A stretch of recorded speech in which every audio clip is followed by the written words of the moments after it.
Bonjour, Monsieur Lupinski.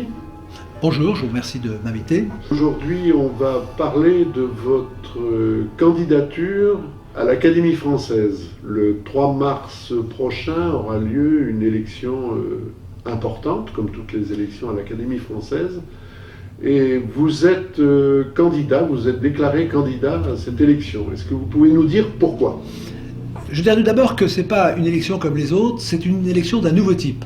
C'est une élection qui a un nouveau sens et qui a une rupture, qui a introduit une rupture par rapport aux précédentes élections. C'est la suite d'une démarche que j'ai initialisée en 2013 lors de la fameuse fausse définition du mot mariage qui m'a conduit à faire une saisine à l'Académie. Et actuellement, le débat que je souhaitais provoquer, qui est indispensable, est en train d'exploser. Parce que les vérités qui étaient cachées sont en train de passer au-dessus du tapis. C'est-à-dire on assiste à la population qui se révolte, si je peux dire, nous en parlons peut-être contre l'Académie. Nous avons le ministre de l'Éducation nationale qui rappelle à l'Académie quelle est sa mission, voulant dire par là que sa mission n'est pas accomplie. Bon, on a une rupture avec l'axe politique, donc c'est le moment de pousser le débat et le résultat des courses, ça sera la prochaine élection, pour voir quel est le produit qui sera élu s'il est dans l'axe du choix de Richelieu, donc utile et nécessaire à la défense de la langue française, ou comme le laisse présager le candidat officiel qui est Andrei Makine. C'est encore un candidat, j'allais dire, de l'ancienne génération, qui continue à produire des romans et qui n'est pas le talent dont l'Académie a besoin pour sauver la langue française, l'Académie, et au-delà, la civilisation qui est portée par cette langue, puisque je rappelle que Maurice Druon disait qu'effectivement, en gros, la langue s'identifiait à la civilisation.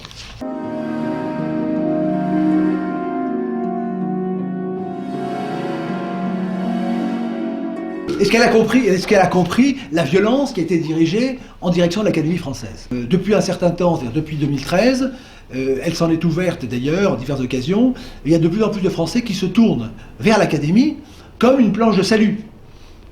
Et devant cette attaque de cette réforme, ou dite réforme de l'orthographe, les Français, totalement hostiles à cette réforme, se sont tournés vers l'Académie. Et alors, j'allais dire, la petite malice, c'est que le ministère de l'Éducation nationale a fait porter à l'Académie la responsabilité de cette réforme. Et donc là, les Français ne comprennent plus. Ils se disent, mais comment se fait-il que l'Académie, qui est chargée de la défense de la langue française, finalement, ait avalisé d'une manière ou d'une autre, et nous ne rentrons pas dans les détails, cette réforme. Et alors là, ça, c'est un point très important. C'est-à-dire que si on se fie aux mots de Mme Carrère d'Encausse, donc secrétaire perpétuelle de l'Académie, elle ne comprend pas. Si elle ne comprend pas, je la prends au mot, c'est qu'elle n'a pas suivi la raison de cette colère, qui a été heureusement actée par un sondage IFOP qui a été fait pour Atlantico. Je donne les chiffres, mais c'est point important. 80% des Français sont opposés à cette réforme de l'orthographe. Alors on est encore dans le schéma classique, c'est-à-dire du pouvoir qui va dans un sens et qui est en contradiction, il y a un divorce entre le pouvoir et la population. Comment se fait-il qu'on prône une réforme sans se poser des questions ? Mais le plus intéressant, et je le vois dans les divers combats que je mène, c'est que je me retrouve dans la situation de mon combat contre la réforme des mathématiques modernes. Et j'en profite pour dire qu'on a détruit l'enseignement des mathématiques, on le voit. Bon, actuellement, je l'avais annoncé il y a 30 ans, on a détruit, mais maintenant, on est en phase terminale avec la langue. C'est-à-dire qu'on peut se priver peut-être de certaines mathématiques, mais on ne peut pas se priver de la langue. Et à l'époque, j'avais rencontré un grand accueil des médias, et qui reprend. C'est-à-dire que certains médias découvrent que j'existe encore, si je peux dire. À l'époque, j'avais été extrêmement médiatisé, puisque je parlais de la sélection par les maths, de la destruction de l'intelligence, la mise à l'écart des filles, et actuellement, on se retrouve dans cette situation, c'est que c'est ni droite, ni gauche. C'est-à-dire que ce sondage montre que, sauf si on rentre dans les détails, tous les Français aiment leur langue, tant mieux, on le savait, et ils découvrent, chose beaucoup plus intéressante, que ce sont les moins diplômés qui sont le plus hostiles, ce qui peut paraître un paradoxe. Et pourquoi ? C'est parce que justement, eux, ils sentent qu'on détruit, ce qui est le plus important, c'est l'accent circonflexe, si je peux dire. Et c'est symbolique, c'est-à-dire qu'il y a une réalité, mais l'accent circonflexe, c'est vraiment le symbole de cette révolte contre la destruction de la langue, parce que c'est la dignité. L'accent circonflexe, c'est ce qui distingue de l'anglais. Supprimer l'accent circonflexe, je parle symboliquement, et les accents, c'est réduire finalement l'orthographe à l'anglais. Et il découvre que c'est une perte d'identité, c'est une perte de dignité. Et Madame Carré d'Encausse, qui n'a pas compris cette violence, a fait une grosse erreur, si je peux dire, finalement, en disant que cette phrase, finalement, c'était sur RTL, finalement, l'accent circonflexe, on le met ou on ne le met pas. C'est un peu secondaire. Et donc elle n'a pas compris que ce n'était pas secondaire, c'est l'essentiel. C'est ce qui ferait, excusez-moi de parler anglais 2 minutes, mais c'est le French touch, c'est la touche française, c'est l'élégance française, c'est ce qui la distingue. Et les moins diplômés y tiennent parce qu'ils sont viscéralement attachés à cette identité, à la dignité, à la beauté, à la clarté, à l'élégance, à la précision, à l'intelligence, à la vérité, la sobriété et la probité du français dont parlait Maurice Druon, l'ancien secrétaire perpétuel de l'Académie, qui est considéré par Madame Carré d'Encausse comme la mémoire de l'Académie. C'est ça qui est en train de se jouer, et lorsque monsieur Dormesson, académicien monsieur Dormesson, dit finalement que alors qu'il y a des paysans qui se suicident, eh bien, il ne veut pas parler de l'accent circonflexe, il n'a pas compris.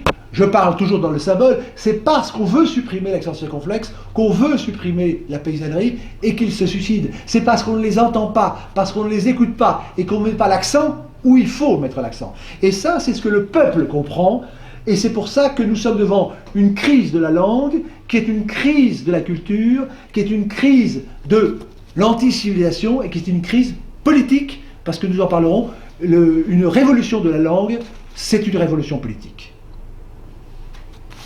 Et dernière chose tout de même, c'est que quand M. Dormesson, qui a tous les talents que nous lui connaissons, et qui à Versailles a très bien planté le bâton vis-à-vis de l'introduction de l'art new-yorkais, vis-à-vis de M. Ayagon, lorsqu'il dit qu'il faut introduire l'islam à l'Académie, nous allons en parler, c'est un contresens total. Il ne s'agit pas d'introduire ni l'islam, ni le bouddhisme, ni l'horticulture à l'Académie. Il faut à l'Académie des personnes qui sont dans la ligne de ceux qui ont fait ce miracle, on pourrait même dire ce mystère, puisque Mme Carré d'Encausse parle du mystère de l'Académie, nous allons éclairer ce mystère, du français, qui est un événement miraculeux comme le miracle grec.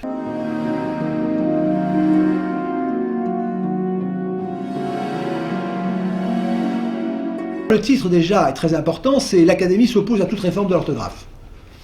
Ça, c'est une prise de position du moins verbale.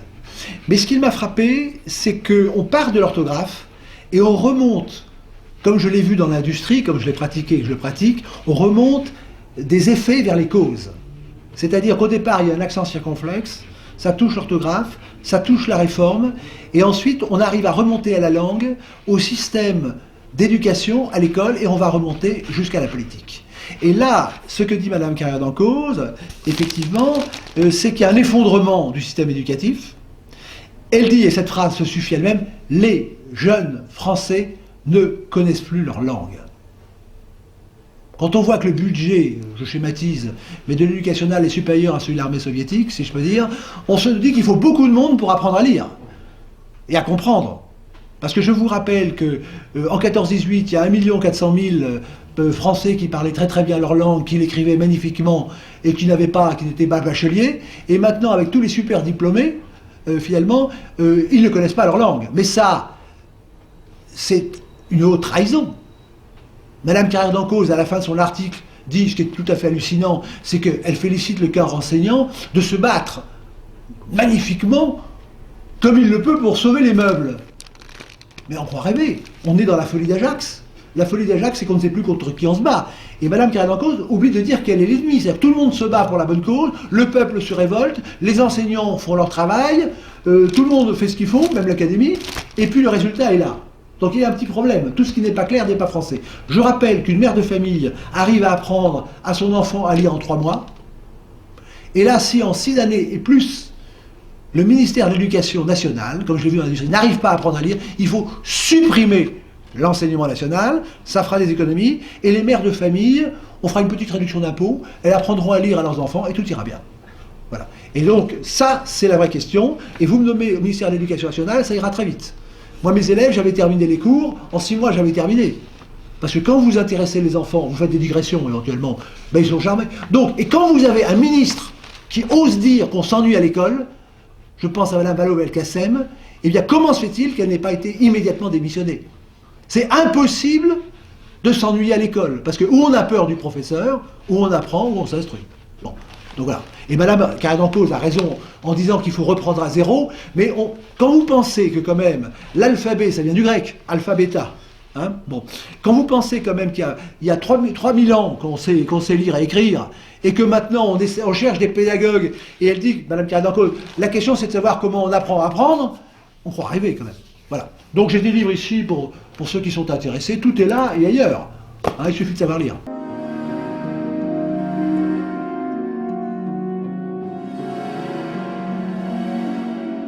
Celui qui a expliqué l'origine historique, enfin qui est rentré dans l'explication de ce drame que vivent les Français, c'est Maurice Ruon.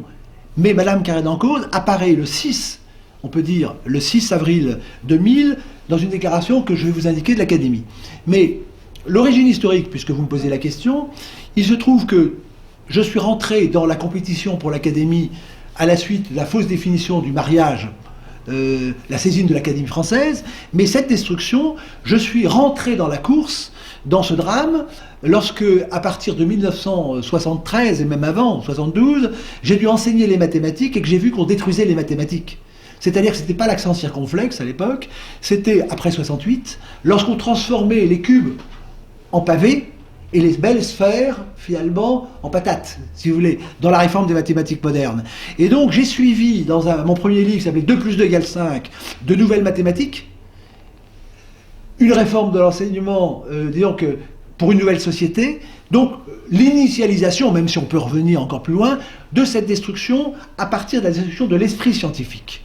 C'est-à-dire qu'on est passé des chiffres aux lettres, actuellement, et donc c'est un processus qui vise tous les domaines et qui consiste à détruire les fondements de l'intelligence, d'où mon livre La tête coupée ou la parole coupée.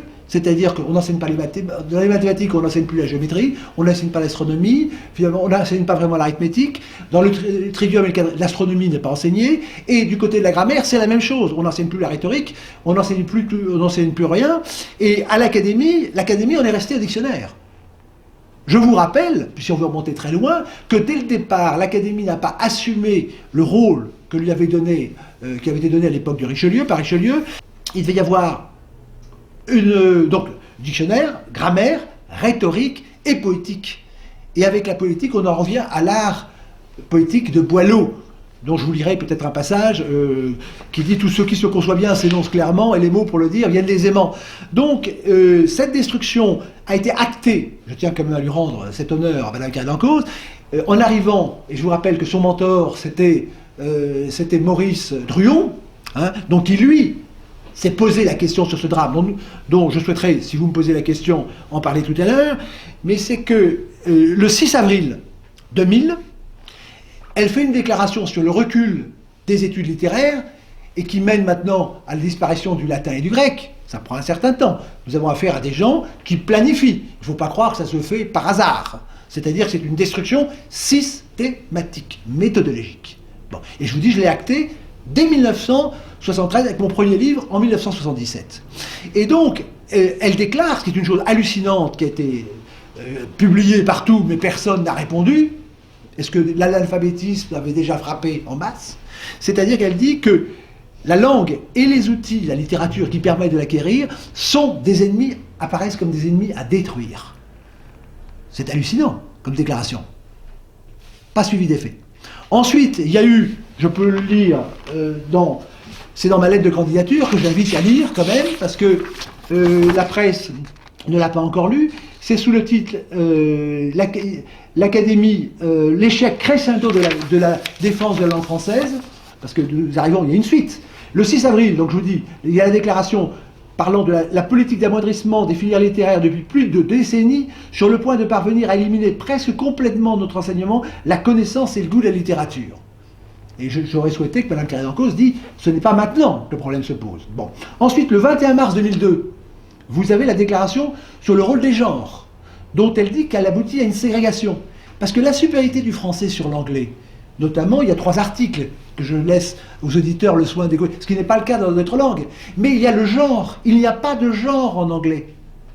Et donc, quand le ministre de la Culture, de l'Éducation nationale ne sait pas qu'il faut dire le secrétaire perpétuel, le ministre, c'est que c'est très mauvais genre. C'est-à-dire qu'on ne comprend pas qu'il ne faut pas aligner tout sur le sexe. Il y a des obsédés sexuels partout, mais il faut bien confondre que le genre c'est différent. Et c'est la supériorité du français qui oblige à une gymnastique intellectuelle quand un homme dit à sa femme « mon ange ». Bon, et puis qu'après on fait comparaître le témoin qui est une femme. Bon, donc il y a une gymnastique qui justement fait fonctionner le cerveau. Il y a des déclarations ensuite. Ensuite, nous avons eu la question, en 2013, il y a eu une saisine quand même, non seulement celle que nous avons lancée, mais celle qu'a lancée M. Raffarin, sur le mot mariage. Ensuite, qui était en 2014, et c'est à ce moment-là que, si vous voulez, il n'y a pas de réponse du chef de l'État, qui est le protecteur de l'Académie. Et c'est ça qui est hallucinant. Je l'ai publié déjà plusieurs fois, c'est aucune réponse. C'est-à-dire que l'Académie, pour fonctionner, nous en parlerons plus facilement, a besoin d'un certain nombre d'ingrédients. Bon. Et Madame Carrère d'Encausse, qui suit, c'est-à-dire qu'elle n'a pas, en tout cas, publié ou dit d'où venait le drame, mais en tout cas elle suit, elle fait son travail en actant, elle a fait, bon, même si on peut toujours discuter. Et à ce moment-là, à la suite notamment de notre saisine, et de l'appel des Français qui disent au secours, que faites-vous? Parce que nous avons vu qu'il y a une très grande réactivité sur tout ce qui concerne la langue, sur notre site, beaucoup plus que pour Versailles ou d'autres choses. La langue, ça vraiment, c'est ni de droite ni de droite, c'est vraiment allemand. À partir de ce moment-là, elle a décidé le 5 décembre 2013, de lancer un appel solennel au président de la République, en tant que protecteur de l'Académie depuis Louis XIV, pour déclarer 2014 l'année finalement de reconquête de la langue française. C'est beau ça, c'est grand, c'est généreux la France. Bon. Eh bien, figurez-vous que le président de la République n'a pas répondu. Donc symboliquement, c'est une rupture entre l'axe politique et l'axe sémantique. C'est quelque chose d'un symbole terrifiant, puisque la République, le français est la langue de la République, bon, l'Académie et la Cour souveraine devant en juger, et pas de réponse. Pas de réponse à des personnes qui font constamment la communication. L'année 2014 se passe sans réponse de l'Élysée. Mais il y a les attentats. Et de même que j'établis un rapport entre la disparition programmée de l'accent circonflexe et le suicide des paysans, il y a un rapport entre la chute de la langue française et le terrorisme. C'est-à-dire que le pouvoir terrorise les Français, leur interdisant de défendre leur langue, leur patrimoine, les valeurs qu'ils portent. Mais la conséquence, c'est le mépris. Moi, lorsque j'ai écrit mon livre sur, finalement, l'enquête au cœur de la censure, j'ai rencontré un certain nombre, je ne sais pas comment dire, de grands immigrés. Tous ceux qui ont réussi. Madame Pellerin a dit c'est fantastique, en France, on arrive à peine et on est ministre de la Culture. C'est fantastique, vous voyez, il y a un ascenseur social extraordinaire. Bon. Or, ils m'ont tous dit que finalement, si on emploie le mot assimilation, intégration, on va en discuter, je pense en particulier à quelqu'un du Figaro, qui a décidé de s'assimiler. Il m'a dit j'étais italien, quand je suis allé en France, mon père a dit maintenant vous êtes français. Bon, et il est devenu. Bon, il a très bien réussi. C'était la langue française, l'admiration de la langue française, de l'architecture, de la culture, de le patrimoine. Et cette admiration, il l'avait en lisant des textes superbes, comme l'art poétique. Et la beauté convainc. C'est comme Versailles. Pourquoi est-ce que du monde entier, tous les peuples viennent? C'est parce que c'est la beauté. C'est la beauté qui convainc, on ne peut pas résister à la beauté. Et à ce moment-là, le gouvernement, je le dis, fait du terrorisme culturel pour empêcher les Français de reproduire cette admiration. Et il est bien entendu que les nouveaux arrivants méprisent. On apprend, l'éducation nationale apprend le mépris de la France aux nouveaux arrivants. Et les déclarations de Madame Pellerin, qui ont suscité évidemment le cœur des applaudissements de ceux qui sont payés pour ça. Bon, eh bien, elle a une déclaration d'une violence extrême contre la France. J'aimerais que vous me posiez la question un petit peu plus tard. Et donc, c'est le mépris. Et donc, pas de réponse. Alors, que fait le conseiller auprès du président? Parce qu'on sait très bien que ce n'est pas lui qui... bon, comme son prédécesseur. Eh bien, il fait un très beau discours à la Sorbonne, disant en substance... C'est sur notre site, vous pouvez aller voir, qu'il faut finalement reconquérir les territoires perdus de la langue française auprès d'une certaine jeunesse, celle dont Mme Carrère d'Encausse parle, qui ne connaît plus la langue, hein, et donc qui vont chercher ailleurs, parce que si vous voulez, la nature a horreur du vide. Si on n'admire plus la France, on va admirer autre chose. Bon, et il y a des moyens qui le permettent, et donc il dit que c'est prioritaire. Il faut réapprendre le français. C'est le chantier prioritaire. Il faut y aller parce qu'on ne peut pas comprendre les valeurs, les fameuses valeurs de la République, si on ne connaît pas la langue de la République, qui est le français. Alors, ça va dans le bon sens. Il oublie, mais ça c'est la perte de mémoire à un certain âge, il oublie de se rappeler que l'Académie lui avait demandé 1 an auparavant. Donc on avait déjà perdu plus d'1 an. 1 an de perdu. Mais manque de chance, encore un trou de mémoire, il oublie de donner suite. Je l'avais annoncé. J'ai écrit.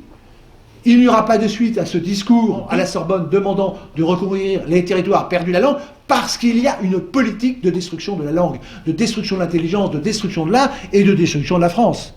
Je l'ai écrit avant, parce que moi je fais des prévisions avant. Personne n'est parfait. Bon. Et donc on le voit, et dès le 11 juin de la même année, à la suite de la réforme des collèges, eh bien l'Académie, faisant son travail, a dit que c'était encore un mauvais coup porté à la langue. Donc on voit bien que la destruction est un objectif permanent. Voilà. Et donc cette rupture, on arrive maintenant, vous me demandez quelle est la raison historique. La raison historique, c'est un plan de destruction de la civilisation dont la France porte le flambeau. Et j'écoutais ce matin Franck Ferrand, qui a toujours de bonnes idées, il parlait de l'assassinat de Pierre Ier en Russie, donc il a dit, il y avait encore l'Angleterre derrière. Et à qui profite le crime ?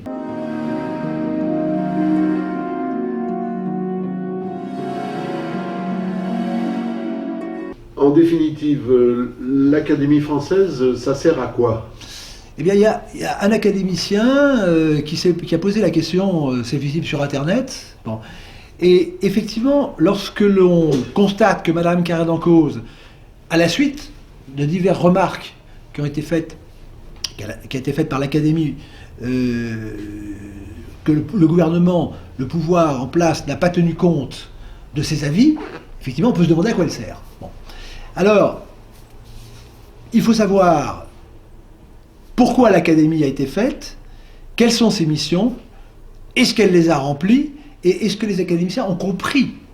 Et j'allais dire un peu d'humour, on se demande parfois, on aimerait être sûr que Mme Carrère d'Encausse a compris ce qu'est l'Académie.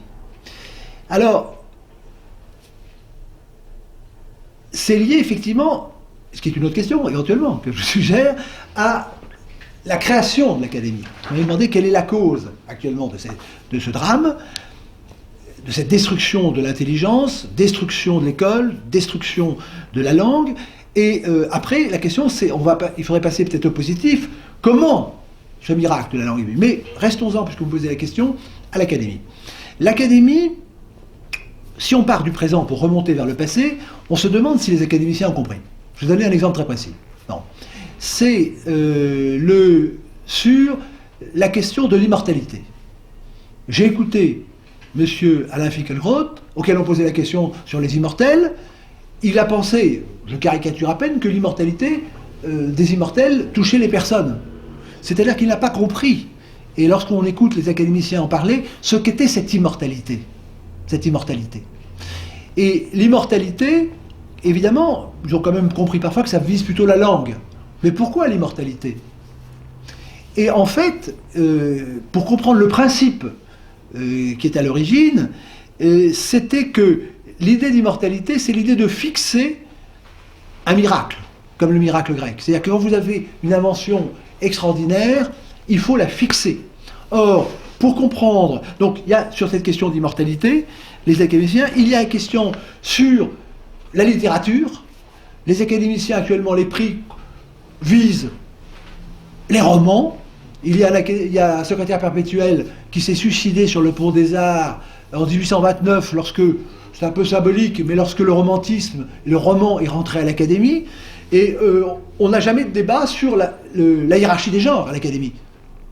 Bon, le roman, c'est comme le journaliste, c'est ce qui est au bas de l'échelle, dans la hiérarchie des genres.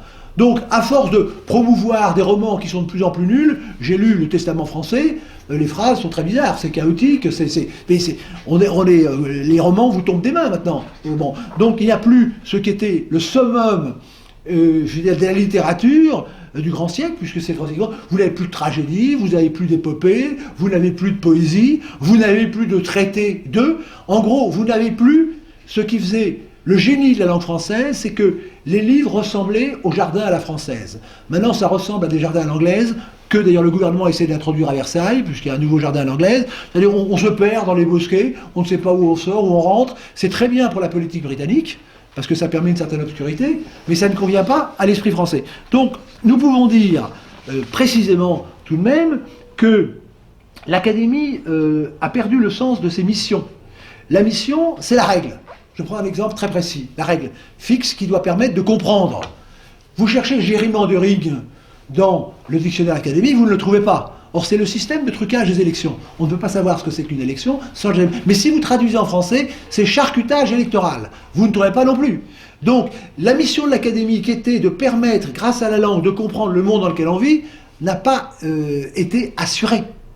Bon. Et, comme je l'ai dit, vous avez un plan qui était très bien fait au départ, le dictionnaire, après vous avez la grammaire, vous avez la rhétorique et la poétique. L'Académie en est restée à la grammaire. Évidemment, ça convient mieux à des romanciers. Parce que les romanciers, voire un peu historiens, ils savent vaguement ce que c'est que les mots. Alors ils traitent ça tous les jeudis, un peu comme au maître linéaire. Bon. Mais pour vous montrer la difficulté, c'est que même sur le dictionnaire, il y aurait à dire. Parce que dans la 9e édition, le nombre de mots a quasiment été doublé, plus 24 000. Est-ce que finalement, la langue française, ça consiste à rajouter des mots? Ce qui est important, c'est pas les mots, c'est la morphologie, c'est la syntaxe, c'est la grammaire, c'est ce qui ne bouge pas dans la langue. Bon. Et en rajoutant des mots, vous arrivez à une absurdité, c'est-à-dire que vous doublez le sens des mots, mais vous ne défendez pas la langue française. Et c'est ce que les Français sentent bien. C'est-à-dire qu'ils sentent que l'Académie, ce sont des fauteuils, finalement. Oh, c'est comme les élections. Au soir des élections, vous n'avez aucun élu qui dit je règne trop jeune, je suis élu trop jeune. Ils sont contents, ils se répartissent le gâteau, ils disent à nous la bonne soupe, et on pense tout de suite à l'élection suivante.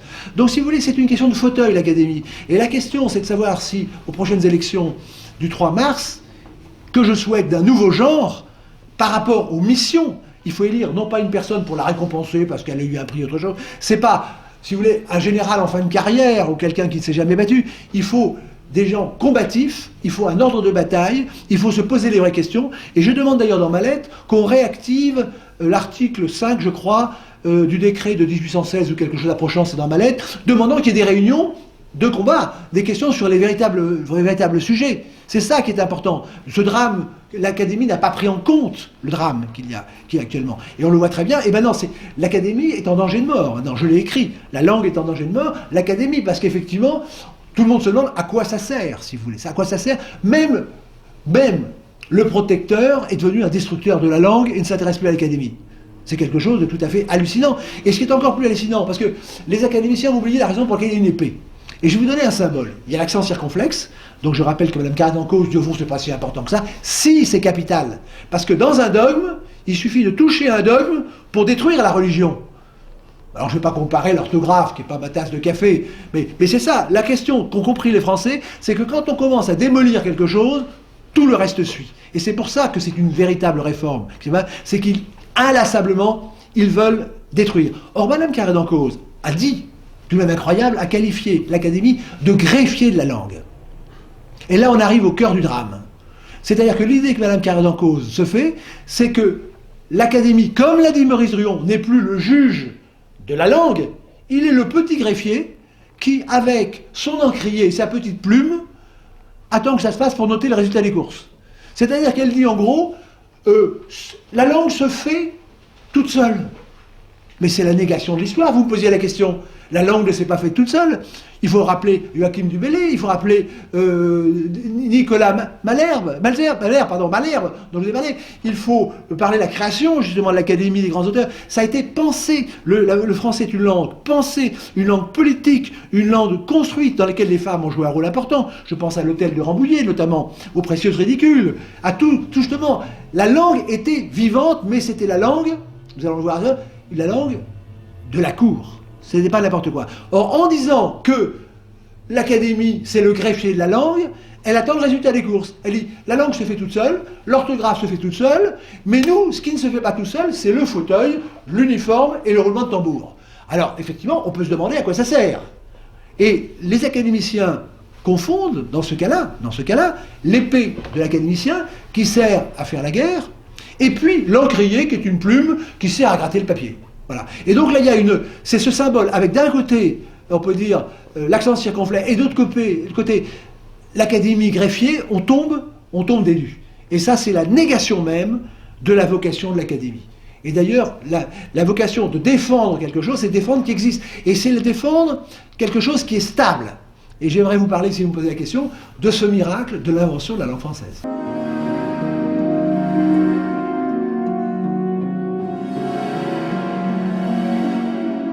Vous nous avez parlé du miracle de la langue. Comment ce miracle est-il apparu? Alors, je voudrais juste vous lire une phrase avant de parler de ce miracle. C'est sur l'académie tel que le voyait Maurice Ruon. Parce que je vais réinsister à l'occasion, c'est qu'il disait que l'académie est l'expression la plus haute de l'identité de la nation, et comme l'incarnation de la France, cette idée qui nous appartient maintenant de faire vivre. Alors ce qui est important, c'est au fond, pourquoi l'académie est-elle si prestigieuse?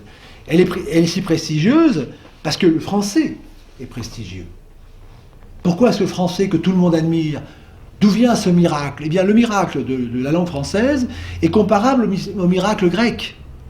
Et ce qui est extraordinaire dans la langue française, c'est de voir que le saut, qu'on pourrait considérer comme très prétentieux, à une époque où on essaie d'inverser les courbes de chômage dans les 2 années qui suivent, c'est qu'il y ait quand même un cardinal qui ait imposé le saut à l'immortalité et qui n'ait pas été démenti. Puisque nous le verrons, ou nous pourrons le voir, que la langue française a dominé le monde, et continue d'ailleurs pour ceux qui ont encore un esprit, et c'était prévu au départ.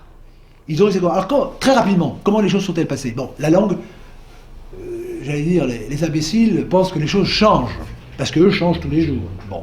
Mais le génie, c'est pas le changement, c'est la stabilité, c'est de durer. Vous voyez, à Versailles, on nous dit, vous, au moins, vous durez. Ben, ça suffit, bon, il faut durer. Et la vie, ça consiste à durer. Or, la langue française, tout le monde sait, vient du latin, nous allons pas en parler, et puis, les écrivains aiment bien qu'on parle d'eux. Ils aiment bien durer, justement. Hein, la langue peut changer, mais eux, ils veulent durer. Ils veulent qu'on parle d'eux, ils veulent passer. Et au XVIe siècle, lorsque vous avez eu la défense et l'illustration de la langue française, avec du Bellay, les écrivains prennent conscience de l'importance d'un certain nombre de choses, mais ils se disent c'est dommage, parce que ce que j'écris, c'est très bien, mais je ne serai plus, on ne pourra plus me lire dans 100 ans. Donc l'idée de stabiliser la route pour qu'on puisse circuler et s'y reconnaître commence à prendre. Il faut fixer tout ça, il faut arrêter de changer, mais il faut fixer bien. Bon. Et alors, ça nous mène... Alors, à l'époque, je vous rappelle que la royauté, le roi, et nous en parlerons, puisque le français est très lié, évidemment, bien entendu, à la politique. Le français est inséparable de la politique. C'est pour ça que la rupture avec le président de la République est dramatique. Et c'est un aveu, d'ailleurs, un aveu qu'il est l'ennemi de la langue.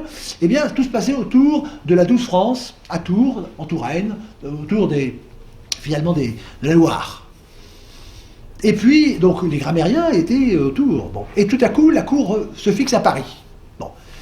C'est Ferdinand Bruno qui dit dans sa grammaire historique très bien comment elle choisait, la cour se fixe à Paris, hein, et la langue de la cour prend le pas sur la langue des juridictions judiciaires. Vous voyez, à Paris, il y a le Parlement, et la cour arrive, et c'est la langue de la cour qui va prendre le dessus. Et donc ça, c'est l'origine du grand siècle de Louis XIV, qui, je le rappelle, comporte bien entendu Louis XIII, Richelieu, Mazarin, Anne d'Autriche et Louis XIV. Et donc c'est le grand siècle de la littérature, c'est le grand siècle du grand roi, c'est comparable au siècle de Périclès. On oublie toujours que la démocratie athénienne ne pouvait vivre qu'avec un noble à sa tête qui était Périclès. Il faut toujours un chef d'orchestre. Bon. Et d'ailleurs on retrouve là l'alliance perpétuelle du roi et du peuple, qu'on retrouve dans la langue. Et donc, au XVIIe siècle, un certain nombre de pré-académiciens, qui sont à l'origine de l'académie, vont œuvrer à fixer la langue, et je rappelle que ce qui a été fixé d'abord, c'est la grammaire. Après Villers-Cotterêts, qui faisait sous François Ier, qui faisait de la langue française la langue des tribunaux, la langue des écrits, eh bien, les grammairiens se sont dit il faut fixer, parce qu'il faut fixer les actes. Tout ça, c'est extrêmement logique, c'est une mathématique qui se déroule. C'est pas la langue évolue toute seule. C'est comme la politique, maintenant on voit où ça nous mène. La politique évolue toute seule, le chômage évolue tout seul, la désindustrialisation, les paysans se suicident tout seuls, la culture marche toute seule. Alors, il faut supprimer le gouvernement, alors. À quoi ça sert? Le gouvernement, il y a gouvernail. Bon.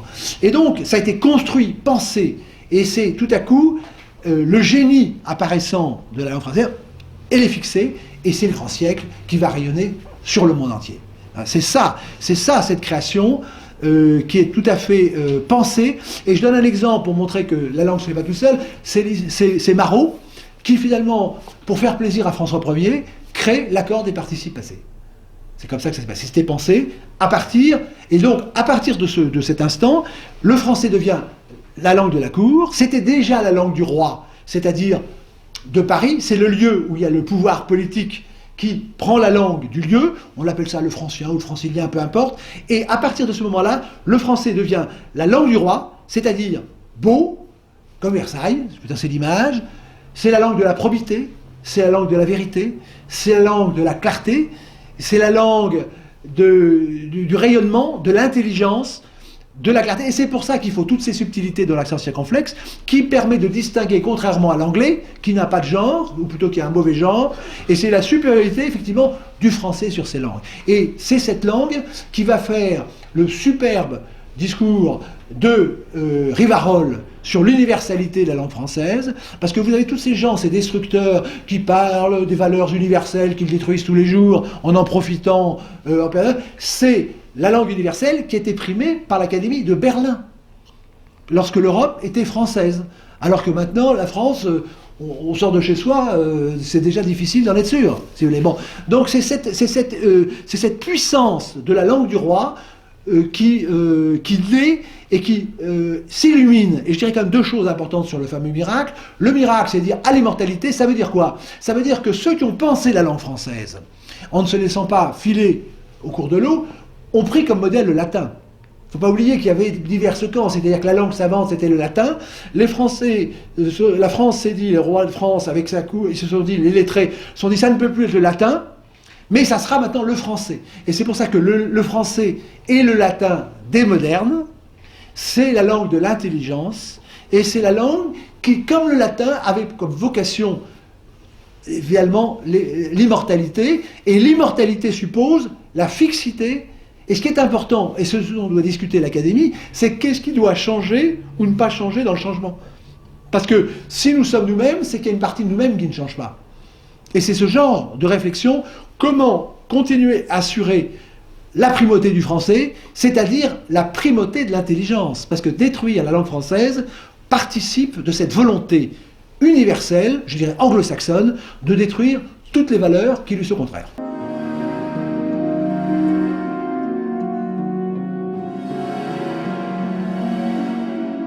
On se souvient que le français était jusqu'à très peu de temps, il y a très peu de temps, la langue de la diplomatie.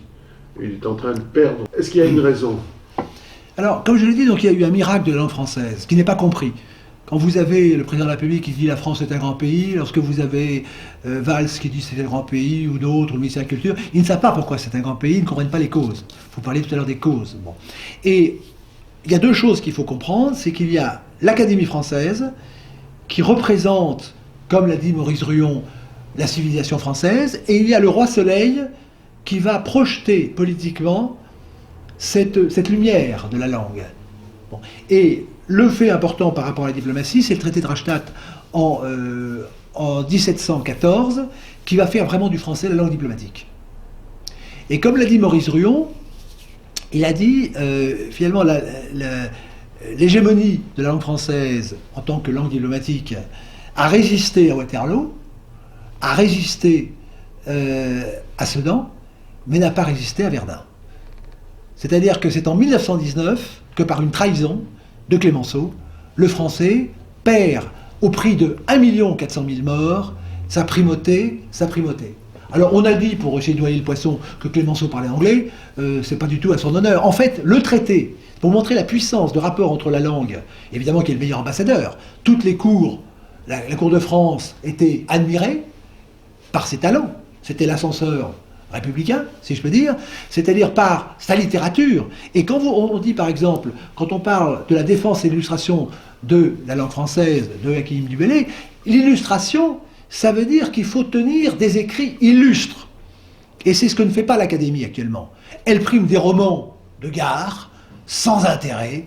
Il n'y a personne n'est capable de citer un seul roman intéressant. Et ce que disait du Bellay, c'est qu'il faut écrire des choses admirables. Il faut être illustre. Et la langue s'illustre par, justement, des écrits admirables qui supposent une pensée préalable à l'écrit. Et c'est ça qui manque actuellement, c'est de créer l'émerveillement, non pas uniquement par l'habit de la langue, mais par la personne qui est à l'intérieur. Non pas par l'habit de l'académicien, mais par les propos de l'académicien. Non pas par le roulement de tambour des gardes républicains ex-garde française bleu-blanc-rouge, mais par la gloire des gestes et des combats accomplis par l'Académie. C'est ce que nous attendons. C'est-à-dire que c'est par les combats que s'illustrent les écrivains ou les guerriers. Donc c'est Louis XIV, avec toute l'histoire de France, bien entendu, qui a propulsé la langue dans les cours parce que les femmes voulaient être élégantes. Les hommes voulaient des châteaux de Versailles. Et la langue. Donc c'était un tout. C'était un monde, c'est ce qu'on appelle la civilisation européenne. C'est un état de la civilisation. Alors le temps passe, effectivement, et on arrive effectivement à ce tragique traité de Versailles. Je vous rappelle que la France n'a cessé d'être envahie depuis la Révolution. Hein. Donc invasion, invasion, invasion, mort, mort, mort, mort, mort indéfiniment. La destruction des corps, des âmes, des écrits. Bon, nous en parlerons avec Malraux. Je cite simplement Malraux pour ne pas l'oublier. Malraux a dit « Notre époque n'a créé ni monument, ni tombeau ». Donc c'est le drame de l'architecture. C'est-à-dire que le régime, ce qui caractérise un régime politique, c'est les monuments.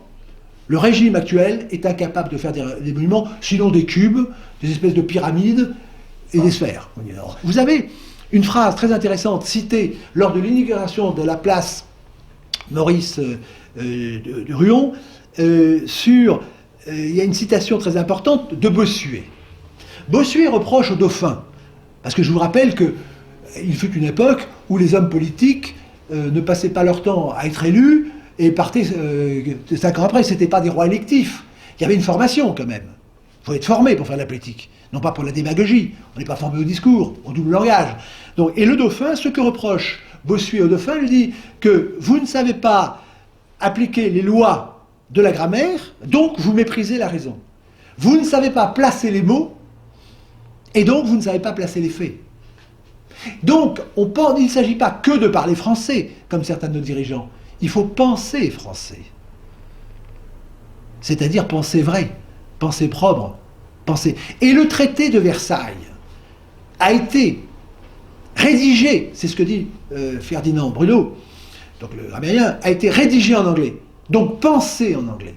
Donc pensé au profit de l'anglais. Et là, ce qui est un symbole fou comme l'accent circonflexe, c'est que après il a été traduit en français. On traduit, mais on aurait pu le traduire en n'importe quoi. Mais il a été pensé. Moi j'ai travaillé avec les anglo-saxons ou avec d'autres langues. La langue a des valeurs. La langue a un mode de pensée. Et en rédigeant en anglais, il est rédigé au profit du monde anglo-saxon et a provoqué la Deuxième Guerre mondiale, parce que tout le monde sait que le traité de Versailles porte la Deuxième Guerre mondiale, avec tous ses drames, et l'occupation de l'Europe par les anglo-saxons.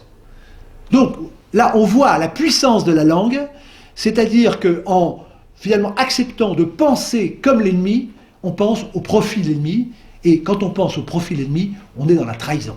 Et donc nous sommes dirigés par des ennemis de la langue, des ennemis de la France et de la civilisation, et à l'inverse de ce que dit Madame Pellerin, qui prétend avoir fait, dans des textes hallucinants, je profite pour vous dire maintenant, elle dit la culture est toujours une résistance contre l'ordre établi. Mais aucun journaliste ne s'est posé la question de la signification. La culture est toujours une résistance contre l'ordre établi. Est-ce que la culture de Versailles, c'est une résistance contre l'ordre établi? Et quand on voit le nombre de visiteurs... Mais alors, elle lutte contre... Qu'est-ce que l'ordre établi pour Mme Pellerin? C'est qui l'ordre établi? Et bien quand on réfléchit, c'est pas Hollande.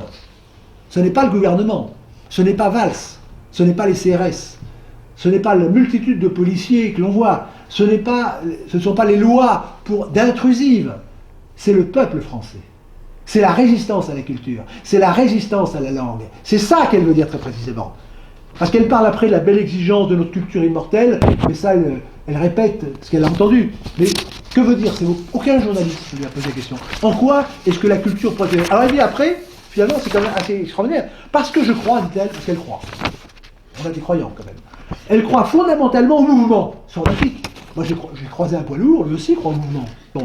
À la jeunesse, c'est merveilleux de croire à la jeunesse. Qui ne croit pas à la diversité? C'est super de croire à la diversité. À la remise en cause des rentes et de l'ordre établi. Mais elle, c'est une rentière. Et de l'ordre établi. Alors heureusement qu'elle a été entendue, c'est-à-dire que l'ordre établi, elle était ministre, elle était débarquée. Bon, donc elle croit à l'ordre établi. C'est-à-dire finalement au progrès. Et alors après elle dit, non mais c'est quand même très grave. Après on s'étonne que les enfants soient chômeurs, on s'étonne des drames, on s'étonne du terrorisme. Mais ça c'est un texte terroriste, Madame Pellerin. Il faut savoir lire un petit peu entre les lignes. Mais c'est du terrorisme. Terrorisme culturel qu'on a vu à Versailles. Je vous rappelle qu'elle a défendu Capor. Mais lorsque j'ai fait ma lettre à la reine d'Angleterre que vous avez répercutée, pas de réponse. C'est ça l'expression, la communication. Pas de réponse. Mais c'était une trahison. C'était le chaos. Elle dit, ma France est une France des fiertés. Des fiertés, il y a même un pluriel. Une France qui rêve. On le voit tous les jours. Il suffit d'ouvrir le poste de télévision pour voir comment on rêve. Une France qui prend son envol. C'est merveilleux, il faut aller au Bourget pour en être sûr. Bon. Et porte l'exigence comme étendard. L'exigence. L'exigence. Bon. Une France qui se renouvelle et se réinvente sans cesse. Alors, il faut savoir si, finalement, c'est une culture immortelle, ou elle se renouvelle. C'est un petit peu le même langage qui moi que Mme Carré en cause. C'est-à-dire, ça évolue tout seul, ça se renouvelle tout seul, on se réinvente. C'est le contraire du message de la langue française. Nous le verrons avec Maurice Troyon. C'est-à-dire qu'il y a un fameux texte latin qui dit nihil innovatur, nisi continuatur, c'est-à-dire rien n'est inventé qui ne soit continué. Parce que ceux qui prétendent inventer les mathématiques à l'enfance, comme on fait le croire, on n'invente rien. Vous savez, il faut monter sur des épaules de géants pour voir plus loin. C'est pour ça qu'on a affaire à des nains. Mais le terrorisme est là. Je le fais court. C'est « je suis convaincu », dit Madame Pellerin. On ne sait plus s'il faut dire Fleur Pellerin ou Pèlerine d'ailleurs, effectivement. On est dans la confusion la plus totale. Je suis convaincu que la culture est une arme d'émancipation massive dans la lutte contre l'obscurantisme et la barbarie. On peut le dire. Mais à ce moment-là, ce n'est pas sa culture, c'est la nôtre. C'était qu'à Versailles en 2008, nous avons lancé le mouvement de résistance, finalement, à la destruction de l'intelligence et au combat de la civilisation contre la barbarie. Et je tiens à le dire, parce que l'histoire le dit, ça a été repris après, par le ministre Valls, la culture, mais c'est eux qui représentent la barbarie. Et c'est nous qui représentons la civilisation. Et donc, l'exemple de Versailles est très important, et on retombe sur la phrase de Frédéric Mistral, c'est que si nous voulons retrouver notre liberté, il faut nous réapproprier notre langue et ne pas céder.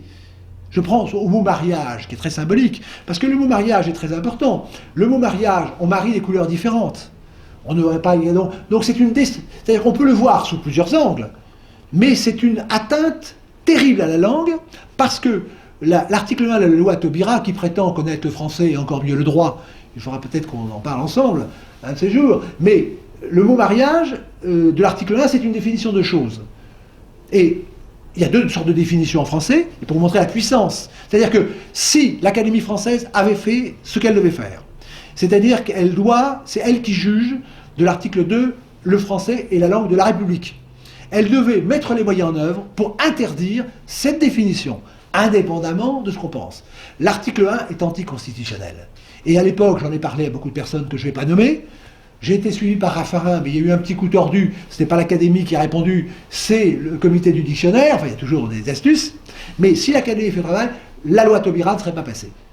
Bon, elle ne pouvait pas passer sous cette forme. Il était possible d'inventer un nouveau mot. Pourquoi? Donc je vous dis, il y a des définitions. Des définitions de mots. J'appelle Clunex, c'est arbitraire. Mais il y a des définitions de choses. La définition de chose doit dire ce qu'est la chose. La définition de l'article 1, c'est union de deux personnes de sexe différent de même sexe. Donc c'est indifférent du sexe. Donc pourquoi en parler? On aurait pu dire union de deux personnes. Bon. Bon, donc, mais on ne peut pas dire cela parce qu'on ne peut pas dire qu'un chat est un animal qui fait miaou ou qui aboie. Boire ou conduire, il faut choisir. Donc, cette définition était une définition impossible. Et c'est là le génie de la langue française, qui n'est pas neutre. La langue française porte des valeurs qui sont inverses de celles qui amènent les terroristes culturels à vouloir la détruire. C'est que dans le Tartuffe, et le Tartuffe a un rapport avec notre sujet, parce que ce qui est en train d'exploser actuellement dans ce débat, et j'invite tous ceux qui veulent le prolonger à le faire, à l'occasion de cette élection du 3 mars, c'est que c'est cette imposture que dénonce Molière. Et dans sa préface au Tartuffe, il dit que tous les inconvénients, je dis bien tous les inconvénients, viennent du fait de mettre des choses différentes dans les mêmes mots. Et nous le voyons constamment par la destruction du langage, c'est la planche de salut, et c'est ce à quoi je m'emploie. Ce qui est très important dans votre question sur la langue diplomatique, c'est que la langue française est encore, quand même, la première langue, mais les anglo-saxons ont décidé de réduire à marche accélérée le français. On le voit par leurs agents qui imposent constamment de nouveaux mots, et l'Académie doit prendre, et c'est le but de ma candidature, doit assurer sa mission, partir en guerre, et elle a tous les Français derrière elle.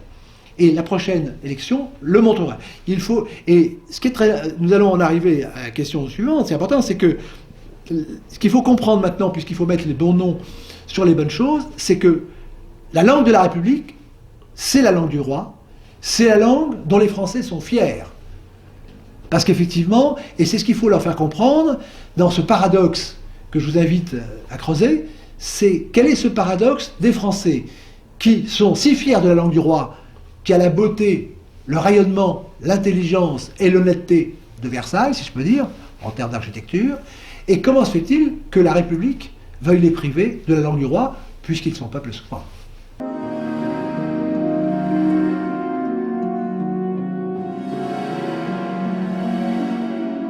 Si on a bien compris, on veut priver les Français de la langue de la République, alors que c'est au départ la langue du roi. Oui, alors ce paradoxe n'est qu'apparent, mais la bonne formulation, c'est effectivement comment expliquer que la République veuille priver le peuple de la langue du roi, alors que maintenant c'est lui le souverain. Et là encore, la réponse est dans l'histoire. Et dans les traités de logique, j'en ai un ici, il dit la logique ou l'art de penser. Je vous rappelle que la logique a été supprimée de l'école. Parce que la langue, c'est quoi? La langue, c'est un pouvoir. La langue, contrairement à ce que pensent les Saussure et autres partisans du cygne, la langue, ce n'est pas un fluide neutre. La langue véhicule les sentiments. La langue véhicule de la pensée. La langue véhicule un pouvoir. Et quand Mme Carrère d'Encausse dit qu'effectivement, l'apprentissage de la lecture permet d'accéder à un savoir, c'est aller trop vite. Parce que ça laisse supposer qu'il y a des livres, qu'il faut aller lire. Et que finalement, il faut être instruit, il faut être cultivé. Non, la langue apprend d'abord à penser. La langue apprend à être intelligent. La langue apprend à être libre. La langue apprend à se parler, et non pas à se battre. D'où le langue de la diplomatie. Bon. Et donc, il faut revenir à la logique. Parce que la France vit un drame, c'est-à-dire qu'en fait, elle est phagocytée, elle est parasitée, elle est détruite par ses ennemis. C'est-à-dire que la langue est en train de nous rendre un service inouï, on peut dire. La langue de la vérité est en train de démasquer l'imposteur. C'est-à-dire que le paradoxe dans lequel l'Académie se trouve entraînée, bon, et avec elle le ministère finalement de l'Éducation nationale et le peuple français, c'est tout à coup, Tartuffe apparaît. C'est-à-dire qu'on a menti aux Français. Reprenons très schématiquement, j'allais dire un petit peu avec la tonalité de Michelet. Vous savez, c'est le romantisme. C'est que le romantisme peut transformer le plus grand crime en un acte héroïque. C'est ça le romantisme, c'est un roman. On fait un roman de tout, bon, y compris du sang et de la boue. Sinistre et mort de plaine, il neigeait, c'est merveilleux. Bon. Mais ceux qui sont en train de mourir le trouvent moins drôle. Bon. Mais ça, ils n'ont pas lu le livre, ils étaient morts déjà. Bon. Donc sinistre et mort. Bon. Et donc, ce qui a été vendu aux Français pour la Révolution, et on a On a quelqu'un comme Valls qui, en arrivant, tout de suite a trouvé son paquet idéologique de ce qu'il doit dire. Vous vous rendez compte, il y a des gens qui remettent en cause la révolution, on ne sait plus si c'est la révolution solaire ou une autre d'ailleurs, parce que ne lui demandez pas. Alors qu'est-ce qui s'est passé? C'est-à-dire que dans l'esprit du français actuel, ou du français qui a lu Michelet, revu, en fait la France est un grand pays, ça, même M. Hollande s'en est aperçu, c'est un grand pays, je ne sais pas pourquoi d'ailleurs, je ne sais pas par qui. Alors on vous dit c'est parce qu'il y a de belles lettres, c'est pour ça que c'est très important, il y a de très beaux écrits, c'est l'Europe des Lumières, c'est l'heure des Lumières. Et les Français sont attachés à leur patrimoine d'un côté. Donc il y a l'écrit d'un côté, il y a les monuments. Vous connaissez la fameuse phrase, s'ils se taisent, les pierres crieront. C'est important. Et donc, les Français se disent au fond, c'est simple, c'est un bel événement, même s'il y a eu des dégâts collatéraux, mais au fond, la République, c'est simple, c'est la royauté, et c'est nous qui sommes les rois. C'est comme ça que ça a été vendu. Donc finalement, c'est pas mal. On a tout ce qu'on avait avant, et en plus, c'est nous qui sommes à la tête. Et d'ailleurs, la preuve, c'est que nous parlons la langue du roi. Alors il faut quand même comprendre ce drame. Parce que Madame Carré-Dancause dit qu'effectivement, il faut que le peuple participe à la construction de la langue. Mais quand on prend l'histoire, la langue du roi, c'est la langue de la cour. C'est la langue des lettrés. C'est une langue intelligente, mais qui n'est pas un ghetto, comme dit M. Valls. C'est-à-dire que le peuple avait sa langue. C'était un plus. La langue du roi n'enlevait pas la langue au peuple. Elle disait, si ça vous intéresse, comme Versailles, venez, c'est gratuit. Maintenant, c'est payant. Vous voyez, parce que le roi doit payer maintenant. Oui. Et donc, dans la construction, le génocide culturel que j'énonce à Versailles commence très clairement à la Révolution. C'est le vandalisme, la destruction des monuments, la destruction des entités historiques. Le département, et personne n'a parlé du département actuellement, on a refait tout, mais personne... Le département, c'est une constitution militaire. Il voulait d'ailleurs que ce soit les carrés. C'est-à-dire que la République installe une occupation, enfin celle qui se dit République, parce que c'est un très beau mot la République, chez les Romains.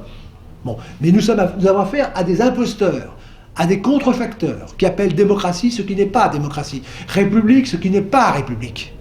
Voilà, donc c'est là que la langue peut nous sauver, doit nous sauver, la langue de la clarté, de la probité française, c'est de rétablir la vérité des choses. Comme le dit d'ailleurs très bien Molière, il faut discuter des choses et non pas des mots. Et si vous écoutez la télévision, la radio, on ne parle que des mots. Facile, il y a des mots, alors on sait pas. Et alors, ce qui est très important, c'est qu'à la Révolution, tout de suite, ils se sont posés la question de la destruction du langage du peuple. C'est pas la langue du roi. Tous les révolutionnaires parlaient la langue du roi. Monsieur Robespierre sortait de Louis le Grand. La Révolution s'est faite avec la langue du roi. C'est retourner la langue contre ce qu'elle est. C'est pas le peuple qui a fait la Révolution. Je ne parle pas de ceux qui étaient payés. Ils ne parlaient pas français. C'est facile à comprendre. Donc ça a été fait contre eux. Et ça a été tellement fait contre le peuple que le rapport Grégoire parlait de la destruction des patois. La langue du peuple, ce n'est pas le français, enfin le peuple au sens commun, je ne parle pas des femmes de la Halle ou à Paris, on parlait français, mais c'était les patois. Et on retrouve le débat actuellement sur le provençal, sur le franco-provençal, donc ça a été finalement une tyrannie. Et l'abbé Grégoire, celui qui a inventé le mot vandalisme, j'ai inventé le mot pour tuer la chose, il valait mieux dire que c'était des vandales, plutôt que de dire que c'était ses voisins ou lui-même, ça fait mieux. C'est des vandales, ils sont passés par là, vous les avez vus, non, ils ont disparu. Et donc, il y a cette idée et qui va être poursuivie par la République. Évidemment, l'idée d'apprendre le français, c'était pas de rendre les gens intelligents, c'était de leur faire payer les impôts, de les encadrer, d'avoir un moyen de communication pour eux. Avant, il n'y avait pas Internet, pour que le ministère de l'Intérieur puisse voir ce que vous pensez, ni le téléphone portable. Donc c'était cette idée. Alors, et puis il fallait contrer l'Église, ça serait trop long de rentrer là, mais ce qui montre l'intention génocidaire culturelle, c'est le vandalisme d'un côté sur les monuments, pour détruire les valeurs, et d'autre part la destruction des langages populaires, qui, comme la République, certains l'ignorent, mais la République n'a pas de siècle. La République avait mon âge quand je suis né, c'est-à-dire qu'elle date de 1875. Je ne parle pas de la première de la République, qui sont morts-nés. C'est-à-dire que c'est une institution extrêmement récente, et la destruction de la langue populaire a pu être accomplie par la Troisième République, avec les châtiments de la vache, par exemple, en Bretagne. C'est-à-dire que ceux qui parlaient la langue populaire étaient honnis. Pourquoi? Parce que nous avons affaire à une nouvelle aristocratie. Il ne faut jamais oublier que le roi était l'allié du peuple, contre les grands, contre la fronde. Et j'ai écrit que la Révolution, c'est une fronde qui a atteint son but. à la mode anglaise, parce qu'en Angleterre, voilà, on parle maintenant, c'est une aristocratie. Et donc cette destruction des patois est l'élément essentiel, parce que l'idée française, si je peux dire, c'est que chacun est maître chez lui. Et que le roi apportait quelque chose en plus. Vous avez par exemple Madame Pellerin, qui évidemment a lu le texte. Elle a prétendu à Versailles qu'il y avait une vision. Ceux qui luttaient contre ce qui se passe à Versailles, c'était une vision fasciste. Et elle a très bien défini la politique culturelle du gouvernement. C'est une vision fasciste, c'est-à-dire c'est un art d'État. L'art de Louis XIV n'était pas un art d'État. C'était un art d'une personne qui, contrairement aux deux derniers présidents, notamment, avait le goût des beaux-arts, a dit, écoutez, chez moi, je décore, si ça vous plaît, faites la même chose. Et ça a tellement plu que ça a plu partout. Mais il restait quand même un art populaire. Il restait un art provençal, un art breton, un art alsacien. Et c'est ce qui a disparu. Et c'est là qu'on voit que, j'invite ceux qui écoutent à signer la pétition contre la réforme, non pas pour signer une pétition de plus, c'est l'argument qui est important. C'est-à-dire qu'on a affaire à une action antidémocratique, finalement républicaine, contraire à la vocation de l'Académie. C'est ça qu'il faut comprendre, c'est qu'ils sont exactement l'inverse de ce qu'ils disaient. Mais l'imposture apparaît parce qu'à force de se faire élire pour la France et à agir contre, eh bien, comme le dit Maurice Druon, eh bien, la négation finit par se retourner. Et nous sommes actuellement au bout du processus. C'est-à-dire que le pays est en train d'être détruit, avec évidemment l'influence, l'empire anglo-saxon, et la langue, c'est le salut, et c'est le sens de ma candidature, c'est de dire le salut est dans la vérité de la langue, et ce que je retrouve très enthousiasmant actuellement dans ce combat, auquel ne participent pas ceux qui n'y ont pas parlé, parce que où sont les associations de défense de la langue française maintenant? Qui finalement défend? Qui dit ce qu'il faut? Eh bien, c'est que je retrouve le combat que j'ai mené contre la destruction de l'intelligence scientifique, dans les années, en 77 avec mon livre, c'est que ce n'est ni de droite, ni de gauche, ce combat, c'est l'intérêt commun, si vous voulez. Et là, je le vois d'ailleurs dans les contacts que j'ai avec la presse, même si certains restent un peu sous le tapis, c'est-à-dire que c'est le combat de salut public, c'est-à-dire que nous pouvons ne pas être d'accord, mais si nous ne sommes pas d'accord sur le mode de communication, c'est fini. Il ne reste plus que le massacre, si je peux dire.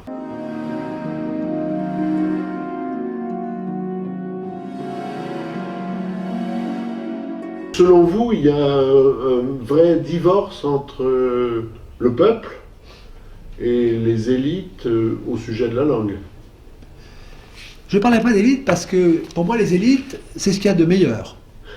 Et si vous prenez le dictionnaire, vous verrez que le sens du XIIe siècle, c'est élite, ceux qui sont reconnus comme les meilleurs. C'est le contraire des élus. C'est qu'ils sont reconnus. Et le sens du mot élite, vers les années 1930, prend le sens de ceux qui sont au premier rang. Donc ceux qui sont actuellement au premier rang sont des imposteurs.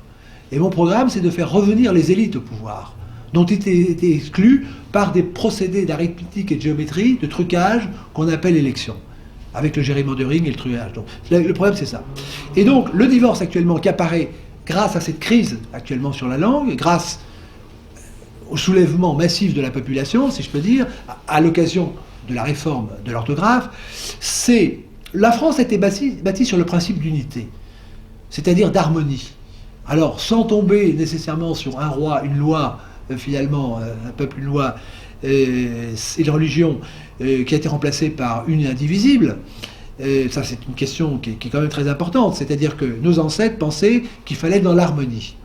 Mais cette harmonie a été rompue, à tous les sens, outrageusement, ce que n'avaient pas compris certains, et actuellement, tous ces divorces apparaissent entre l'académie et le peuple, l'académie et le pouvoir, la culture et le régime politique, l'école et la... Enfin, c'est le chaos. Mais le chaos, je rappelle, glorifié par le ministère de la Culture. Je vous rappelle que le chaos a été installé à Versailles, soutenu du haut en bas de l'échelle de la culture jusqu'au président de la République. Alors maintenant, on arrive au point extrêmement important. C'est que la France a été construite autour, ça c'est un fait historique, de la royauté, de l'Église, et des terroirs, si je peux dire, et des populations des provinces, avec un artisanat ses fromages. Bon. Donc c'est le pays de l'excellence que le monde entier nous envie, puisque la France est la première destination culturelle, enfin touristique, et donc culturelle au monde. Et qu'est-ce qui s'est passé? C'est-à-dire que maintenant, même les Français ne se reconnaissent plus dans les réformes de la langue. On voit que la population entière est opposée à ce que veut faire le ministre. Donc ce n'est pas notre gouvernement. Or, c'est ce divorce qui tout de suite va faire dire, ou peut faire dire, ceci ou cela. Ce n'est pas une conclusion personnelle. Et comme je me présente à l'Académie, je tiens à me mettre sous la protection de l'Académie en la personne de Maurice Druon, qui, je le rappelle, était le secrétaire perpétuel de l'Académie avant Madame Kernanko. Il a fait une démarche. Je vous rappelle qu'il a fait le chant des partisans. Bon. Donc c'est un homme qui a une universalité, qui n'est pas contestable, et qui était le précédent secrétaire perpétuel de l'Académie. Il se pose la question de la crise actuelle. Et que dit-il? Il dit ces phrases qu'il faut peser. Les démocraties seraient-elles impuissantes à faire prévaloir les valeurs de la culture et de civilisation dont elles se réclament? Il faut bien peser le mot « se réclame ». Aujourd'hui, en tout cas, elles semblent frappées d'une redoutable impuissance qui menace les fondements même de leur idéal et de leur existence. Donc Maurice Druon établit bien actuellement le fait que l'effondrement culturel est le prélude à un effondrement politique, un effondrement d'un système.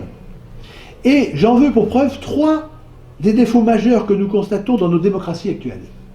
Le divorce entre l'art, il appelle art moderne, art anglo-saxon, et l'expression populaire. Donc on voit très bien à Versailles d'ailleurs que le peuple n'adhère pas à l'art d'État, à la vision fasciste de l'art du ministère de la Culture de Mme Pellerin. C'est une vision fasciste, c'est-à-dire que ça, elle ne l'aura jamais aussi bien dit. Le peuple n'adhère pas à cette vision fasciste du gouvernement actuel de l'art. Il y a ensuite l'absence d'œuvres surhumaines, dit Maurice Druon. Il y a une absence surhumaine, c'est-à-dire, évidemment, magnifique, qui dépasse les forces du commun des mortels. Et les relations ambiguës entre l'art et la création. Madame Pellerin parle de créateurs qui sont des destructeurs. Ensuite, il vous dit la chose suivante, qui conclut. Là, c'est le problème qu'il a donné. L'idéal, certes, serait que la démocratie pût inviter efficacement l'artiste à servir la civilisation dans son éclat et l'homme dans sa grandeur. Donc il est en train de dire que ce n'est pas le cas. La démocratie ne sert pas, finalement, la civilisation. C'est ce qu'il dit, c'est sa conclusion. L'idéal serait que de nos peuples jaillissent des mythes dont l'État, qui imprime la continuité de la nation, demanderait à l'artiste d'être l'interprète et l'illustrateur. Donc, c'est un régime, pas de mythe, pas d'architecture, rien, que des cubes. L'idéal, dit Druon, serait que, et pesez bien la phrase, que le mariage entre l'art et la démocratie cessa d'être un mariage blanc. C'est-à-dire que Maurice Druon est en train de nous dire qu'effectivement, toute l'histoire de France, comme le montre Stéphane Merne, il y a des hauts et des bas. Il ne s'agit pas de colorer tout en rose, mais qu'il y avait cette beauté qui est la constante de l'histoire de France et de la royauté. Le roi était un mécène, il n'avait pas une vision fasciste de l'histoire comme les régimes actuels. Il n'imposait rien, il imposait seulement l'admiration. Mais ça, on souhaiterait qu'en fasse autant. Il dit après que l'exemple le plus révélateur, c'est la carence de l'architecture, qui résume une société. Donc il suffit de regarder l'architecture actuelle pour comprendre ce qu'est cette civilisation.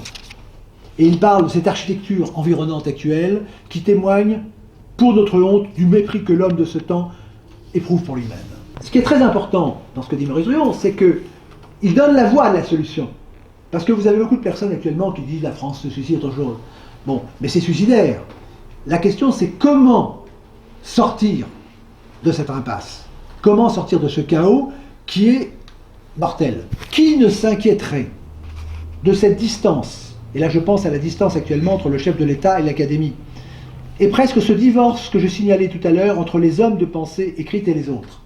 C'est-à-dire qu'à l'époque, il y avait encore des personnes qui écrivaient. Maintenant, c'est plus le cas, il n'y a plus de distance, mais il n'y a plus rien.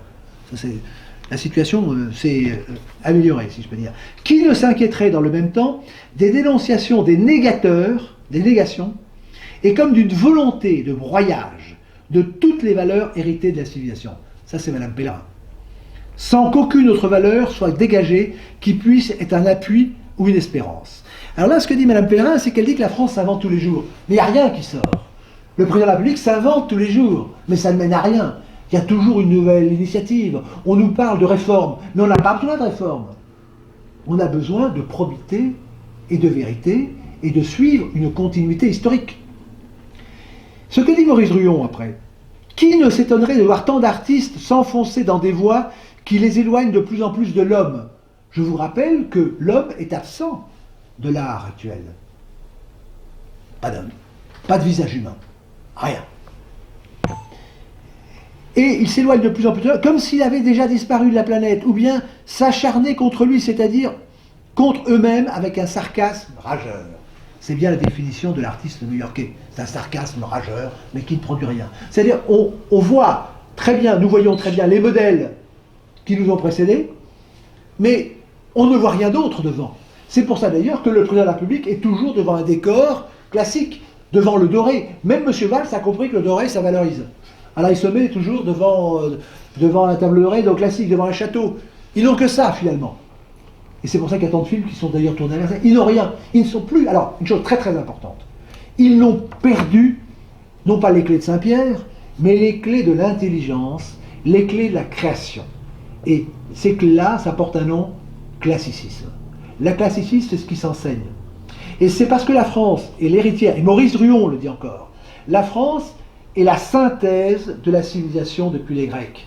C'est-à-dire que celui qui suit l'enseignement classique, il est grec, il est romain, il est tout ce qu'il faut, il est chrétien après, et il capitalise, et c'est ça le génie du 6e siècle. Je vous rappelle qu'à Versailles, vous avez le plus beau jardin de l'Antiquité, c'était l'objet Louis XIV, mais vous avez une ville articulée sur un château et sur un paysage, et vous avez évidemment la chapelle, et vous avez la synthèse de tous les symboles. Et à partir de cette connaissance, il est aussi capacité de créer. Il n'y a que, excusez-moi du mot, les imbéciles qui croient qu'on ne commence pas par copier avant de pouvoir créer.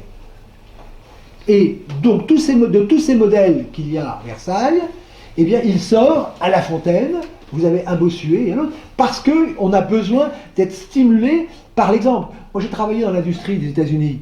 Qu'est-ce qu'on vous dit? On regarde quel est le meilleur, ils appellent ça the best of breed, hein, le meilleur mouton. Bon. Et on regarde quel est le meilleur, on fait comme lui d'abord, et après on essaie de faire mieux. Et donc ça veut bien dire, c'est l'inspiration classique, on regarde ce qui a été fait le mieux, on comprend pourquoi c'était mieux, et on cherche à le dépasser. Et ça, c'est le dépassement de Versailles. Et donc, ensuite, dans la grande et confuse remise en cause de tout, des principes, des formes et des harmonies qui agitent tous les domaines de la création intellectuelle et artistique, il y a bien autre chose de bien plus dramatique, dit Maurice Druon. Derrière tout ce chaos, il y a quelque chose de bien plus dramatique qu'une simple querelle des anciens et des modernes. Quand je suis arrivé à Versailles, je me dis « Oh, c'est une querelle des anciens et des modernes ». C'est vraiment, ça donne le niveau. Bon. Il y a un conflit entre l'éternel et l'accidentel. Et le classicisme, c'est l'éternel, c'est le saut de l'Académie à l'immortalité. Et maintenant, on veut nous faire tomber dans l'accidentel, et l'accident est grave, docteur. Et Maurice Druon dit cette phrase, quand même, qui était la phrase classique, « Quand on découvre une étoile, jusqu'alors inaperçue, la découverte ressort de l'accidentel. Mais le mouvement de l'étoile, lui, est éternel. » Madame Caradan-Cos disait « Je ne suis pas du passé ». Mais ça ne veut rien dire de ne pas être du passé. Dès qu'elle existe, elle est du passé. Dès l'instant qu'on parle une langue qui nous précède, on est du passé. Ça ne veut rien dire. Ce sont des slogans. Mais ça montre la puissance du terrorisme culturel. Et Maurice Druon nous dit, on arrive à la fin, ce n'est pas en ravageant la moisson qu'on favorise la semence. Ça, c'est tout l'art new-yorkais. À ceux qui proclament que l'art moderne est destruction et qu'il faut nous faire à cette lumineuse idée, je conseillerais de faire preuve d'un peu moins de présomption et d'un peu plus de culture. Ça, c'est pour Madame Pellerin, bon, notamment. Et Madame Azoulay qui la remplace. Les valeurs suprêmes ne sont pas à inventer ni à faire surgir dans ne sait quel broyage. Les valeurs suprêmes sont des valeurs permanentes.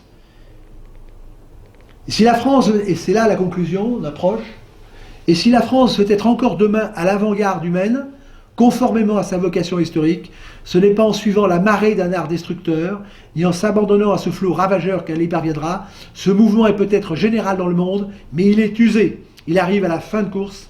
ce qui est destructeur se détruit soi-même. La France doit reprendre la tête d'un humanisme qui s'exprime et se traduit à travers des harmonies nobles, des architectures de prestige, un théâtre de grands conflits et de vraies satires, une littérature des grands témoignages ou des grands sentiments. Voilà la voie que doit suivre l'Académie. Et moi, ce que je demande personnellement, par rapport à l'élection qui, permettez, en contradiction avec ce que vous avez dit, c'est une élection d'un nouveau type. Même si cette élection conduisait à un ancien résultat, plus rien ne sera comme avant à partir de cette crise, et je vais y voyais. Il faut élire des personnes, j'allais dire des hommes, puisque la femme fait partie de l'homme, c'est bien connu, des hommes de combat qui utilisent leur épée comme il faut, comme Maurice Druon. C'est le modèle dont nous avons besoin, qui continue, qui mène ce combat.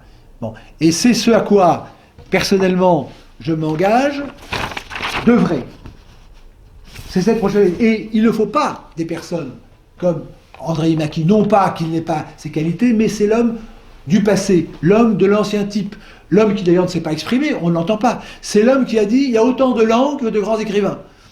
Hein? Alors, il y a Valls qui dit ma France, il y a Madame Pellerin qui dit ma France, lui il dit ma langue, il dit que c'est pas important de choisir une langue, c'est important, c'est ce qu'on fait. Nous sommes dans le chaos. Il faut respecter l'héritage et il faut le prolonger, le faire fructifier. Et la France, c'est ce qu'a dit M. Schuman, l'Académie ne peut plus vivre sur un héritage. C'est-à-dire que la langue et l'Académie ont porté les académiciens, il suffisait de s'installer sur le fauteuil, maintenant il faut sortir du fauteuil et il faut se battre. Et donc maintenant, la crise de la langue actuelle, la révolution qui monte, et qui ne date pas d'hier, la révolution qui essaye de contenir le pouvoir par des lois. C'est-à-dire que l'ennemi n'est pas le terroriste actuellement. Ça se saurait. L'ennemi, finalement, c'est celui qui résiste contre cette destruction, qui, évidemment, est programmé par les anglo-saxons. Il y a toujours les Anglais derrière. Bon. Mais le problème, c'est qu'il n'y a plus personne devant. Bon, eh bien, je pense qu'il faut être devant maintenant. Et c'est ce quoi je m'ai employé. Je répète, une crise de la langue, c'est une crise de la culture, une crise politique, et les Français doivent reprendre le pouvoir, et ils doivent bien comprendre que cette haine de la langue par leur gouvernement, c'est la haine du gouvernement contre eux, de leur civilisation, de leur langue. Les Français doivent se battre pour la langue du roi. La langue du roi, c'est eux-mêmes, finalement, parce qu'effectivement, la France est une constitution royale, la langue est une constitution royale, et au peuple du souverain de faire respecter sa volonté vis-à-vis des héritiers de la fronde, de cette aristocratie qui ne pense qu'au poste, aux prébendes, ou c'est les duchés, ou c'est les postes de députés, mais c'est toujours les mêmes, c'est le Grand Condé, il faut le remettre à la tête de l'armée, mais non pas à refaire cette tête de la France. Donc c'est ça qui est en jeu, et pour ça il faut faire une révolution de la langue. Je vous rappelle que la révolution française s'est basée sur simplement une inversion des valeurs. Le roi souverain règne sur le peuple sujet, inversion du sujet des compléments, c'est la grammaire politique, et il faut maintenant remettre le peuple, dans sa constitution d'organisation, à la tête du pouvoir. C'est ça qui va se jouer le 3 mai, le 3 mars, je veux dire, l'initiation de cette reprise du pouvoir de la langue par la vérité, par la probité, par la beauté, par l'intérêt commun, sur une politique dévoyée avec un mensonge de la Révolution, c'est de faire croire à des gens qui sont souverains alors qu'ils ne sont pas. On leur donne la langue du roi et on la reprend, parce que ce qui est important, et je renvoie à mon livre La tête coupée, pourquoi est-ce qu'on a détruit l'enseignement scientifique? Parce que c'est dangereux. La vérité est dangereuse. La langue est dangereuse, le savoir est dangereux. Les Anglais disent « knowledge is power », le savoir c'est le pouvoir, et le but, et les Français l'ont compris avec leur petit accent circonflexe qui veulent les découronner, les Français veulent garder leur couronne, la République, ou prétendue-t-elle, leur a dit qu'il était souverain, et bien ils veulent l'être, mais ils ne veulent pas seulement régner maintenant, ils veulent gouverner. Et c'est Molière qui disait, la grammaire, le fondement des sciences, qui commande même au roi, et les fait les mains hautes, obéir à sa loi. Donc maintenant, ce qu'il faut, c'est que le peuple soit vraiment souverain sur les accapareurs qui ne pensent qu'à les détruire et qui, une fois qu'ils ont monté l'échelle du pouvoir, ils veulent vite faire tomber l'échelle parce qu'ils veulent régner en maître, ils veulent vraiment une tyrannie, finalement, et qui va jusqu'à détruire ce qui reste aux pauvres. C'est-à-dire, eux, ils ont les palais, les prébendes, et le pauvre peuple n'a plus que sa langue. Et lorsque l'on est pauvre, c'est ce que l'on disait, ce qu'on m'avait appris à l'école, celui qui est pauvre, il a au moins la culture. Il a au moins... Alors c'est bien beau qu'un ministre dise « Nous voulons faire accéder à toutes les œuvres de l'humanité », mais quand on va les voir, il y a des espèces de poubelles devant. Bon, donc, la richesse de l'intelligence, la richesse de la culture, et c'est ce que disaient d'ailleurs des personnages qui ont reçu une très bonne éducation, comme Robespierre, nous avons été élevés comme des ducs, mais nous ne sommes pas ducs. Le problème de l'ascension sociale, c'est que ça a toujours été une pyramide, et il n'y a pas de place pour tout le monde en haut. Mais on peut être encore roi dans sa tête, c'est le rôle de la langue, c'est le rôle de la littérature, et on peut être supérieur par ses qualités à ceux qui, nous le voyons avec, je vais dire quand même une chose importante, une dernière chose, c'est effectivement la position de Franck Ferrand. Parce que Franck Ferrand a dit, a fait une déclaration extrêmement importante, qui je crois traduit magnifiquement bien la défense de l'accent circonflexe. C'est-à-dire que Franck Ferrand est un personnage intelligent, c'est un homme qui est bien imbriqué dans l'appareil, qui ne peut pas être soupçonné de quoi que ce soit. Eh bien, il a dit cette chose terrible, terrible, parce que quand je pense à Louis XIV, artiste, et qu'on compare Louis XIV et d'autres au président de la République, il a dit la chose suivante. Il a déploré le manque d'éloquence du président de la République lors de sa dernière conférence de presse. Et il l'a invité à respecter la beauté de la langue française, donc l'accent circonflexe. Bon. Quel sabir est-ce là, a dit Franck Ferrand. Quel étrange baragouin. Comment n'ont pas songé le cœur serré au verbe perlé du général de Gaulle, à la langue si nette de Georges Pompidou, aux phrasés un peu guindés de Valéry Giscard d'Estaing, aux formules toujours tenues de François Mitterrand, au parler savoureux encore de Jacques Chirac.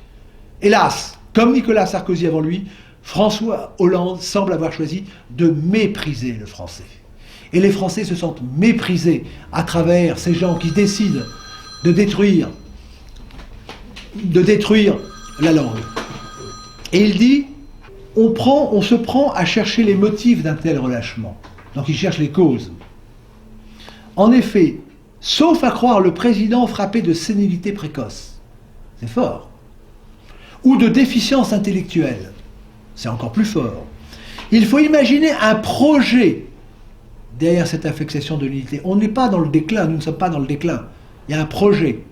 Disons-le alors, si le dessein caché de M. Hollande, dit Franck Ferrand, est de nous préparer à je ne sais quel abandon, il est grand temps d'y mettre le holà. C'était il y a 1 an. Et il ajoute, mon message tient en peu de mots. Cette langue, monsieur, est notre patrimoine commun. Ses beautés appartiennent à tous ceux qui s'en donnent la peine. Elle est la dernière fierté des petits, l'ultime trésor des pauvres. Faites donc en sorte de ne pas trop l'abîmer, s'il vous plaît. Et en faisant la réforme de l'orthographe, c'est la goutte d'eau qui a fait déborder le vase, le pas était franchi. Et en enlevant l'accent circonflexe, ce qui se prétend indûment une république veut priver, selon parle Franck Ferrand, les sans-grades, les pauvres, les non-diplômés, les chômeurs, de la dignité qu'ils ont par la langue du roi, et ils veulent les détrôner, et ceux auxquels on a promis qu'ils devenaient peuple souverain à la Révolution, qui n'était qu'un artifice pour faire triompher l'affront des profiteurs et autres aristocrates dévoyés à l'anglaise, eh bien ceux-là, c'est trop, ils ne le veulent pas. Et c'est la révolution à laquelle j'engage, la révolution de la langue, il faut au moins préserver cette langue, et ça c'est la bataille de l'accent circonflexe, qui est la couronne des pauvres.